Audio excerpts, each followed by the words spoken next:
Hello guys, welcome back to our channel. இன்னைக்கு நம்ம Sanjay and இம்சோலுடைய டைம் டிராவல் லவ் ஸ்டோரியில எபிசோட் 14 தான் பார்க்க போறோம். என்னதான் நம்ம ஹீரோயின் வந்து டைம் டிராவல் பண்ணி போயிட்டு ஹீரோக்கும் ஹீரோயினுக்கும் நடுவுல இருந்து அந்த காதல் பத்தின நினைவுகளையும் அழிச்சிட்டு வந்தா கூட உண்மையான காதலுக்கு சாவே கிடையாதுடா அப்படின்னு சொல்ற மாதிரி திரும்பவும் நம்ம ஹீரோ பத்தினா ஃப்ரெஷ்ஷா நம்ம ஹீரோயின் அப்படியே லவ் பண்ண ஸ்டார்ட் பண்றாரு. சோ இப்போ ஹீரோயின் வந்து திரும்பவும் டைம் டிராவல் பண்ணி பாஸ்ட்டுக்கு போக போறாங்களா இல்ல ஃபியூச்சர்லயே வந்து நம்ம ஹீரோவை அவாய்ட் பண்ண போறாங்களா அப்படின்றது நம்ம எபிசோட்குள்ள போய் பார்த்து தெரிஞ்சுக்கலாம். அதுக்கு முன்னாடி இந்த சேனல் நீங்க ஃபர்ஸ்ட் டைம் பாக்குறீங்கன்னா மறக்காம சப்ஸ்கிரைப் பண்ணிக்கோங்க. இப்போ வாங்க எபிசோட்குள்ள போலாம். சோ இதோட ஸ்டார்டிங் சீன்ல பாத்தீங்கன்னா நம்ம ஹீரோயின் டைம் டிராவல் பண்ணி போயிட்டு ஹீரோவும் ஹீரோயினும் ஃபர்ஸ்ட் டைம் பார்த்து அந்த மொமெண்டே வந்து அப்படியே இல்லாம பண்ணாங்க இல்லையா, அதை காட்டுறாங்க. சோ இப்போ ஹீரோயின் வந்து பாத்தீங்கன்னா ஹீரோ முன்னாடி போகாம அப்படியே ஒளிஞ்சிக்கிறாங்க. ஹீரோ அந்த பார்சலை ஹீரோயினோட வாசல்லே வச்சுட்டு போயிடுறாரு. அடுத்ததா கொஞ்ச நாள் கழிச்சு பாத்தீங்கன்னா நம்ம ஹீரோயின் அவங்க வீட்டையுமே காலி பண்ணிட்டு வேற ஒரு ஊருக்கே போயிடுறாங்க.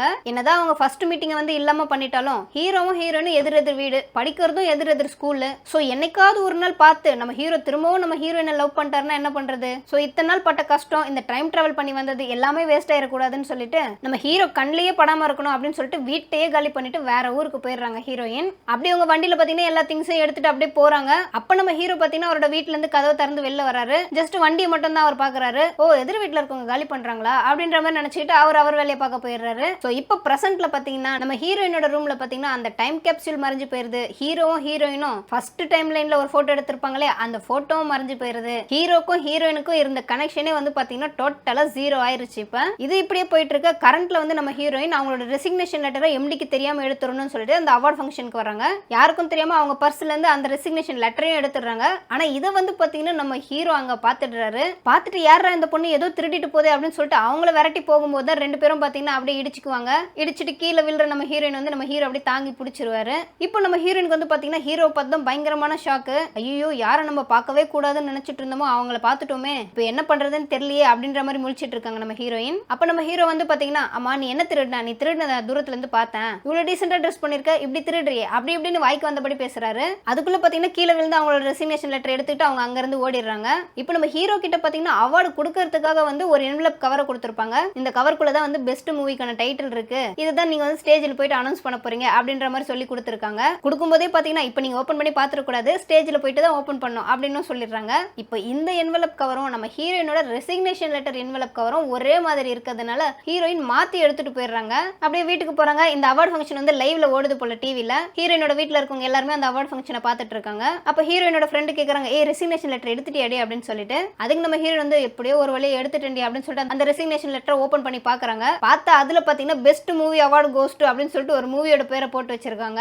அப்படியே டிவியை பாக்குறாங்க. டிவில பாத்தீங்கன்னா நம்ம ஹீரோ வந்து the best movie award goes to அப்படின்னு சொல்லிட்டு அந்த என்வலப் கவரை பிரிச்சு அப்படியே என்வலப்ல இருக்கத படிக்க ஆரம்பிக்கிறாரு. இதெல்லாம் ஒரு கம்பெனியா, இந்த கம்பெனில யாராவது வேலை செய்வாங்களா அப்படி இப்படின்றாரு. ஏன்னா அதுதான் நம்ம ஹீரோயினோட ரெசிக்னேஷன் லெட்டர் ஆச்சு. இது வந்து எல்லாரும் லைவ்ல கேப்சர் பண்ணிடுறாங்க. இப்போ பயங்கர ஒரு ட்ரோல் மெட்டீரியலா ஆயிடுறாரு நம்ம ஹீரோ. இப்போ அடுத்த நாள் வந்து நம்ம ஹீரோயினோட ஆபீஸை கட்டுறாங்க. மீட்டிங்ல வந்து எல்லாரும் உட்காந்துட்டு இருக்காங்க. அப்ப நம்ம எம்டி வந்து சொல்றாங்க, இங்க பாரு இம்சோல், நீ ஒரு ஸ்கிரிப்ட் எழுதிருக்கல, அந்த ஸ்கிரிப்டுக்கு இப்போ அடுத்தது எந்த ஹீரோ போடலாம் அப்படின்னு சொல்லிட்டு ஒரே கன்ஃபியூஷனா இருக்கு. ஒரு ஃப்ரெஷ்ஷான ஹீரோவா இருக்கணும், மக்கள் எல்லாருக்கும் பிடிச்ச மாதிரியும் இருக்கணும், ட்ரெண்டிங்லயும் இருக்கணும். இந்த மாதிரி இப்போ கரண்ட்ல யார் இருக்கா அப்படின்ற மாதிரி கேக்குறாங்க. ஆளாளுக்கு பாத்தீங்கன்னா ஒவ்வொருத்தர் ஒவ்வொரு பேரை சொல்றாங்க. அப்ப ஹீரோயினோட ஃப்ரெண்டு பாத்தீங்கன்னா, மேடம் நம்ம சஞ்சயை கூப்பிடலாமா அப்படின்னு கேக்குறாங்க. இப்போ நம்ம எம்டி பாத்தீங்கன்னா, ஆமால கரெக்ட், அவங்க கூட இப்ப அடிக்கடி வந்து ஏதோ ஒன் ட்ரெண்டிங்ல போயிடுறான், அவங்க கிட்ட நம்ம பேசலாமே அப்படின்னு சொல்றாங்க. அதுக்கு நம்ம ஹீரோயின் பாத்தீங்கன்னா, இல்ல சஞ்சய் எல்லாம் வேண்டாம், நான் வேற ஒரு ஹீரோ வந்து என் மைண்ட்ல வச்சிருக்கேன், இதை பத்தி நம்ம அப்புறம் டிஸ்கஸ் பண்ணலாம் அப்படின்னு சொல்லிட்டு மீட்டிங்ல இருந்து எழுந்து போயிடுறாங்க.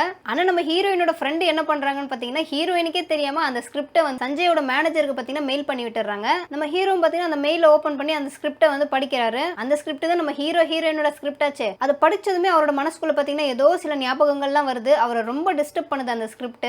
இன்னும் சொல்ல போனா அழுதுறாரு அந்த ஸ்கிரிப்டை படிச்சுட்டு. அப்ப அவங்க ஃப்ரெண்ட் வந்துட்டு, டே என்னடா அழுதுட்டு இருக்க அப்படின்னு கேக்குறாரு. டே ஒரு ஸ்கிரிப்ட் ஒன்னு படிச்சிருந்தா, செம்ம ஸ்கிரிப்டோட அப்படியே கண்ணெல்லாம் எனக்கு கலங்கிருச்சு, அவ்வளவு எமோஷனலா இருக்கு, இந்த ஸ்கிரிப்ட்ல கண்டிப்பா நான் நடிக்கிறேன்டா, இந்த மெயில் அனுப்பிச்சவங்க யாரு எந்த கம்பெனின்னு சொல்லிட்டு உடனே கேள்றா, கால் ஷீட்டை கொடுத்துறேன் அப்படின்னு சொல்றாரு. சோ இப்போ அடுத்த நாள் பாத்தீங்கன்னா ஹீரோயின் அவங்களோட எம்டி ரெண்டு பேருமே வந்து நம்ம ஹீரோ பார்க்க போறாங்க இந்த ஸ்கிரிப்டை பத்தி பேசுறதுக்காக. சோ இப்பதான் வந்து ஹீரோக்கு தெரியுது இந்த ஸ்கிரிப்டை எழுதினது அந்த அவார்ட் ஃபங்க்ஷன்ல பார்த்த பொண்ணுதான்னு. ஓ, நீ தான் அந்த ஸ்கிரிப்ட் எழுதினதாமா, சாரிமா அன்னைக்கு நான் உன்னை தெரியாதனமா திருடின்னு தப்பா நினைச்சிட்டேன், உன் ஸ்கிரிப்ட் சூப்பரா இருக்கு, இதை நானே பண்றேன், எப்ப ஸ்டார்ட் பண்ணலாம் ஷூட் அப்படின்ற மாதிரி கேக்குறாரு. இதை கேட்டதும் எம்டிக்கு பாத்தீங்கன்னா சந்தோஷம் தாங்க முடியல, அப்படியே வாயெல்லாம் பல்லா இருக்கு அவங்களுக்கு. இந்த டைம்ல நம்ம ஹீரோயின் பாத்தீங்கன்னா சடார்னு குறுக்க பூந்து, இல்ல சார் இந்த ஸ்கிரிப்ட் ஆக்சுவலா நான் உங்களுக்காக எழுதல, நான் வேற ஒரு ஹீரோக்காக எழுதுனது, எங்க டீம்ல இருந்து தப்பா உங்களுக்கு மெயில் அனுப்பிச்சிட்டாங்க, சோ இந்த கதையை நீங்க செட் ஆக மாட்டீங்க சார் அப்படின்னு சொல்லிடுறாங்க. ஏன்னா ஹீரோயினுக்கு இப்ப என்ன பயனா திரும்பவும் அவர் கூட சேர்ந்து ஒர்க் பண்ண ஆரம்பிச்சு எங்க ஹீரோ திரும்பவும் லவ் பண்ணிட்டாருன்னா அதனால இப்பவுமே வந்து ஹீரோ விட்டு நம்ம தள்ளியே இருக்கலாம் கொஞ்சம் அப்படின்ற மாதிரி நினைக்கிறாங்க. இப்போ ஹீரோக்கு பாத்தீங்கன்னா அப்படியே ஒரு மாதிரி இன்சல்ட் ஆயிருது, நீங்க வந்து என் படத்துல ஹீரோ கிடையாது அப்படின்னு சொல்லிட்டு எழுந்து போயிடுறாங்க.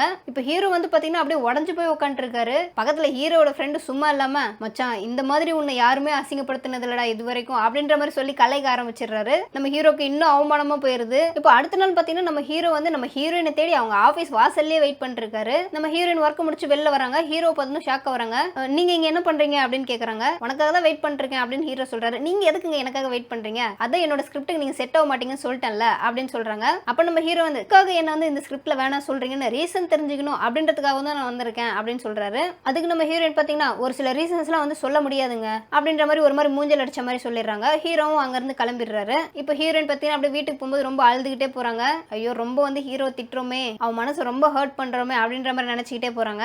சரி ஓகேப்பா, இப்போ நம்ம ஹீரோயின் வந்து பாத்தீங்கன்னா டைம் டிராவல் பண்ணி நிறைய விஷயங்களை மாத்திட்டாங்க, அதனால அவங்களுக்கும் ஹீரோ உயிருக்கும் எந்த ஆபத்தும் வராது அப்படின்னு நம்ம நினைச்சிட்டு இருக்கும்போது திரும்பவும் ஒரு ட்விஸ்ட் வைக்கிறாங்க. அந்த சைக்கோ கில்லர் இப்போ கரண்ட்லயும் இருக்கான். இப்போ பாத்தீங்கன்னா அவன் வேற ஒரு பொண்ணுக்கு வந்து ஸ்கெட்ச போடுறான். ஆனா அந்த பொண்ணு அவங்க கிட்ட இருந்து வந்து எப்படியே தப்பிச்சுட்டு போலீஸ்ல போய் இன்ஃபார்ம் பண்ணிருது. சரி யாருன்னே தெரியல சார், ஒருத்தன் என்ன கடத்த ட்ரை பண்ணா நான் அவங்க கிட்ட இருந்து தப்பிச்சிட்டேன், அவன் வந்து கேப் போட்டிருந்தான் சார், பிளாக் கலர் ட்ரெஸ் போட்டிருந்தான் அப்படி இப்படின்லாம் சொல்லிட்டு வந்துருது அந்த பொண்ணு. இப்போ பாத்தீங்கன்னா நம்ம ஹீரோடைய அப்பாவை காட்டுறாங்க. அவர் வந்து இப்போ ஒரு பெரிய ரெஸ்டாரண்ட் வச்சிருக்காரு. அதுல சாப்பிட்டு முடிச்சிட்டு ஒருத்தவங்க பில் பே பண்ண வராங்க. அவங்க சொல்றாங்க, சார் அந்த டேபிள்ல ஒரு அம்மா உட்காந்துருக்காங்க, அவங்க ரொம்ப நேரமா வந்து ஏதோ பெனாத்திட்டே இருக்காங்க, கொஞ்சம் பார்க்க வந்து மைண்ட் சரியில்லாதவங்க மாதிரி இருக்காங்க, அது என்ன ஏதுன்னு பாருங்களேன் கொஞ்சம் அப்படின்னு சொல்லிட்டு போயிடுறாங்க. ஹீரோட அப்பாவும் பார்த்து யார் அது அப்படின்னு சொல்லிட்டு போய் பார்க்கலான்னு பார்த்தா நம்ம ஹீரோயினுடைய பாட்டி உட்காந்துருக்காங்க. ஹீரோயினோட பாட்டிக்கு வந்து வயசானதுனால அவங்களுக்கு வந்து இந்த ஞாபக மறதி வந்துருச்சு போல, எங்க போறோம் எங்க இருக்கோம் யார் கூட பேசுறோம் அப்படின்றதே கொஞ்சம் கொஞ்சமா அவங்க மறந்துட்டு இருக்காங்க. ஸோ அப்படிதான் வந்து வீட்டுல இருந்து வெளியே வந்தவங்க வீட்டுக்கு போக வழி தெரியாம இந்த ரெஸ்டாரண்ட்ல உட்காந்து நல்லா சாப்பிட்டுட்டு இருக்காங்க. ஸோ அவங்கள பார்த்தோன்னே நம்ம ஹீரோட அப்பா வந்து, ஏமா நான் உங்களை எங்கேயோ பார்த்துருக்கேனே. ஆமா ஆமா 10 வருஷத்துக்கு முன்னாடி எங்க வீட்டுக்கு எதிர் வீட்டுல தானே நீங்க இருந்தீங்க, நான் அப்பப்போ உங்களை உங்க பசங்க உங்க பேர பசங்களை எல்லாம் பார்த்திருக்கேன், என்ன உங்களுக்கு ஞாபகம் இருக்கா அப்படின்னு கேக்குறாரு. அதுக்கு அந்த பாட்டிமா வந்து அப்படியே பேசாம இருக்காங்க. ஏன்னா அவங்களுக்கு தான் வந்து கொஞ்சம் கொஞ்சமா நிறைய விஷயங்கள் மறந்துருச்சு இல்ல. சரி இப்போ அவங்களை எப்படியாவது வீட்டுல கொண்டு போய் சேர்க்கணுமே சொல்லிட்டு பாட்டிமா அட்ரஸ் ஏதாவது தெரியுமா, யாரோட ஃபோன் நம்பராவது தெரியுமா அப்படின்னு கேக்குறாங்க. அப்போ அந்த பாட்டிமா பாத்தீங்கன்னா அவங்களோட ஃபேமிலி போட்டோ ஒன்று வச்சிருக்காங்க. அந்த போட்டோக்கு பின்னாடி வந்து வீட்டுடைய ஃபோன் நம்பர் அட்ரஸ் எல்லாமே எழுதி வச்சிருக்காங்க. ஸோ இந்த டைம் பாத்தீங்கன்னா நம்ம ஹீரோ வந்து அவங்க அப்பாவை பார்க்கறதுக்காக ரெஸ்டாரண்ட்டுக்கு வர்றாரு. அப்போ ஹீரோ கிட்ட வந்து அந்த அட்ரஸ் கொடுத்து, இந்த பாட்டிமாவை இந்த அட்ரஸ்ல டிராப் பண்ணிடுறா அப்படின்னு சொல்றாரு. அதுக்கு நம்ம ஹீரோ வந்து, யார்ப்பா இவங்க, யாருன்னே தெரியல டிராப் பண்ண சொல்றீங்களேப்பா அப்படின்னு கேக்குறாரு. அதுக்கு நம்ம ஹீரோட அப்பா சொல்றாரு, இவங்க ஒரு 10 வருஷத்துக்கு முன்னாடி நம்ம வீட்டுக்கு எதிர் வீட்டுல இருந்தவங்க தான்டா, இவங்க ஃபேமிலில எனக்கு நல்லா தெரியும், அவங்க பொண்ணு கூட நீ படிச்ச ஸ்கூலுக்கு எதிர் ஸ்கூல்ல தான் படிச்சா, அதனால இந்த ஹெல்ப் கூட பண்ணலன்னு இப்போ அந்த அட்ரஸ் அப்படின்னு சொல்லிட்டு அட்ரஸ் கொடுத்துறாரு. அவர் அந்த அட்ரஸ் அப்படியே இப்படி திருப்பி பாக்குறாரு. அதுல வந்து பாத்தீங்கன்னா நம்ம ஹீரோயினை பார்த்துட்டு அவர் ஷாக் ஆகுறாரு. இந்த பொண்ணோட பாட்டி தானே இவங்க அப்படின்னு சொல்லிட்டு இப்போ பாட்டியை கூட்டிட்டு ஹீரோயினோட வீட்டுக்கு போறாரு. நம்ம ஹீரோ வீட்டுல பாத்தீங்கன்னா எல்லாரும் வந்து இந்த பாட்டியை தேடிட்டு இருக்காங்க. ஐயோ எங்க போனாங்கன்னு தெரியல அப்படின்னு சொல்லிட்டு அந்த டைம்ல கரெக்டா நம்ம ஹீரோ கார்ல வந்து நம்ம பாட்டியை வந்து டிராப் பண்றாரு. அப்ப ஹீரோயினோட அம்மா பாத்தீங்கன்னா, சஞ்சயா நீங்களா இந்த டிவில ஆட்ல எல்லாம் வருவீங்க அவர் தானே நீங்க வந்து எங்க அம்மாவை டிராப் பண்ணிருக்கீங்களே அப்படின்ற மாதிரி ஆச்சரியமா கேக்குறாங்க. அதுக்கு நம்ம ஹீரோ சொல்றாரு, ஆன்ட்டி என்ன ஞாபகம் இல்லையா, உங்க எதிர் வீட்டுல இருந்த பையன் தான் நானு, எங்க அப்பா எல்லாம் வந்து உங்களை நல்லா தெரியும்னு சொன்னாரே அப்படின்னு சொல்றாரு. இப்பதான் வந்து ஹீரோயினோட அம்மாக்கும் ஞாபகம் வருது. ஆமாப்பா ஒரு 10 வருஷம் இருக்குல்ல நம்ம பார்த்து, நீ இவ்வளவு பெரிய ஸ்டாரா இருக்குன்னு நினைக்கும் ரொம்ப சந்தோஷமா இருக்குப்பா அப்படின்னு சொல்லிட்டு அவங்க அம்மாவை கூட்டிட்டு உள்ள போயிடுறாங்க.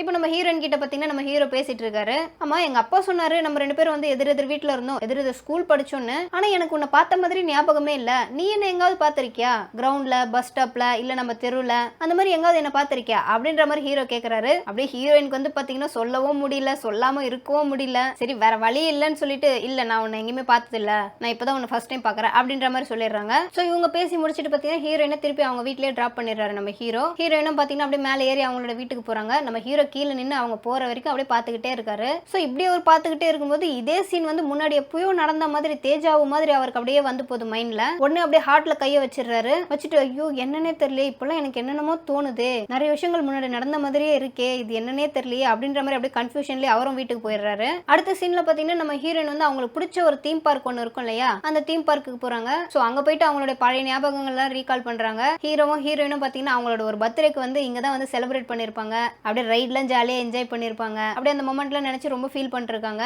சோ இதே தீம் பார்க்ல நம்ம ஹீரோக்கு வந்து பாத்தீங்கன்னா வேற ஏதோ ஒரு கமர்ஷியல் ஆட் ஷூட்டிங் நடந்துட்டு இருக்கு போல. சோ அந்த ஷூட்டிங் நடந்து முடிஞ்ச இடத்துல வந்து பாத்தீங்கன்னா அவர் ஹீரோயினை பாத்துறாரு. ஹீரோயின் வந்து அந்த ஜெயிண்ட் வீல் இருக்கு இல்லையா, அதுல வந்து ரைட் பண்ணலாம்னு ஏறி போறாங்க. நம்ம ஹீரோவும் வேகமா போயிட்டு பாத்தீங்கன்னா ஹீரோயின் உட்காந்து இருக்க அதே ஜெயிண்ட் வீல்ல வந்து உட்காந்துக்கிறாரு. அப்ப ஹீரோயின் வந்து எதுக்காக இப்படி என்ன ஃபாலோ பண்ணிட்டே வரீங்க, உங்களுக்கு ஒரு வேலையே கிடையாதா அப்படின்ற மாதிரி கேக்குறாங்க. அதுக்கு ஹீரோ வந்து, அது என்னன்னே தெரியல, உன் ஸ்கிரிப்ட படிச்சதுல இருந்து என்னோட மண்டைக்குள்ள நிறைய விஷயங்கள் ஓடிட்டு இருக்கு, இது எல்லாமே எனக்கு நிஜமாவே நடந்த மாதிரி எல்லாம் நான் ஃபீல் ஃபீல் பண்றேன். ஆனா இதுல ஒண்ணே ஒண்ணு என்னன்னா கிளைமேக்ஸ் மட்டும் தான் எனக்கு கொஞ்சம் பிடிக்கல. அது எப்படி ஹீரோயின் வந்து டைம் டிராவல் பண்ணி போயிட்டு எல்லாத்தையுமே மாத்திருவாங்க, ஹீரோக்கும் ஹீரோயினுக்கும் இருந்த லவ்வையே வந்து அவங்க மாத்திட்டு வந்துட்டாங்க, அது மட்டும் கொஞ்சம் மாத்தி இருந்தா நல்லா இருந்திருக்கும் ஸ்கிரிப்ட்ல அப்படின்ற மாதிரி சொல்றாரு. அதுக்கு நம்ம ஹீரோயின் வந்து ஒரு சில விஷயங்கள் வந்து தள்ளி இருக்கிறது தான் நல்லது எல்லாருக்குமே அப்படின்ற மாதிரி சொல்லிடுறாங்க.